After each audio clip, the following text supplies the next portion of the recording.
Um, it's um, it's it's a difficult topic, but we know, I know, in this 21st century, there are people who are injured at church.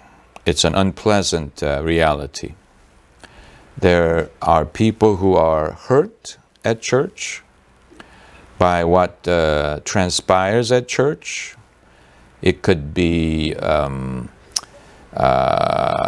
abuse by the clergy, all kinds of unpleasant facts. And when something like that happens, it's difficult for people to stay at church and keep attending it. I'm talking about traumatic events, which don't occur to all people, but they are an example of what can happen at church. Because church is a gathering of imperfect people. People can be hurt in their interactions with people. Even with the best intentions, people can be hurt during church life. People can be hurt during fellowship, or something may happen in their personal lives that make it difficult for them to continue to attend the church. For example, I found that when a person divorces, that person stops coming to church.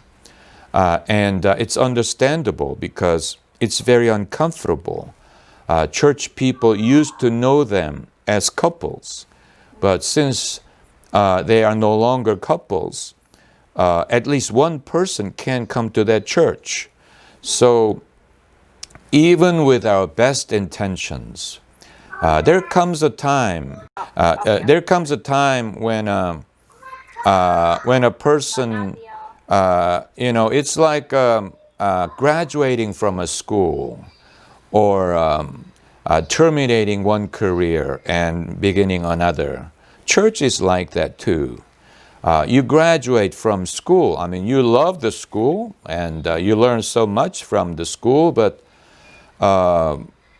you've completed your studies there, and to start something new, you have to change to a different school, go on to a higher level of school, and same with jobs. Churches are the same. Sometimes what God wanted to teach you in one church is exhausted. It comes to an end.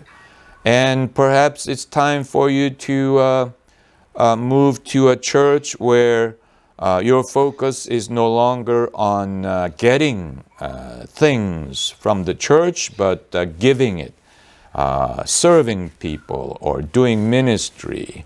And so there comes a time in our lives when we have to change churches. You change churches, I've changed churches. Even though I'm a minister, I changed many churches. And it's a good thing when we have options to choose from. And sometimes it's changing from one style of church to another.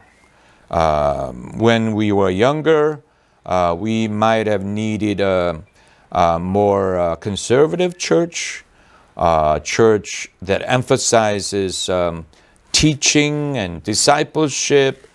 And after a while, we may graduate into a different style of maybe mission-oriented churches, or social service-oriented churches. And there are seasons in our lives, seasons in a year, seasons in our personal lives, and also seasons in our spiritual lives. And no one church can meet all those needs. No one minister can meet all those needs. And I believe that sometimes the Holy Spirit leads from one place to another. And not everyone follows and obeys the Holy Spirit. Their decision to change churches can be very human, very personal decision. Not everyone does these things under the guidance of the Holy Spirit. Nonetheless, it is a good thing when we have other churches to go to when we are not too happy with our current church.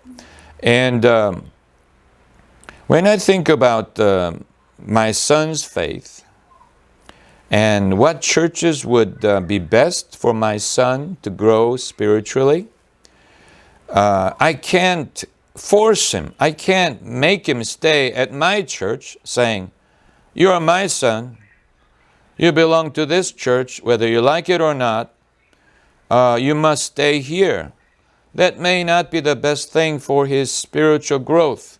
Perhaps he will be blessed more at a church where his father is not pastor, where he is not known as a pastor's kid, where friends that he grew up with are not around, and perhaps in a different setting, under a different pastor, perhaps God can minister to him better. So it would be a blessing if we can choose another church for him, because it will benefit his faith. If there were no choices, can you imagine if somebody was forced to come to a church, one church, for the rest of his life, despite all the problems and personal problems, interpersonal problems, and hurtful situations, and people had no choice but to come to the same church? I mean, that would be oppressive. That would be oppressive.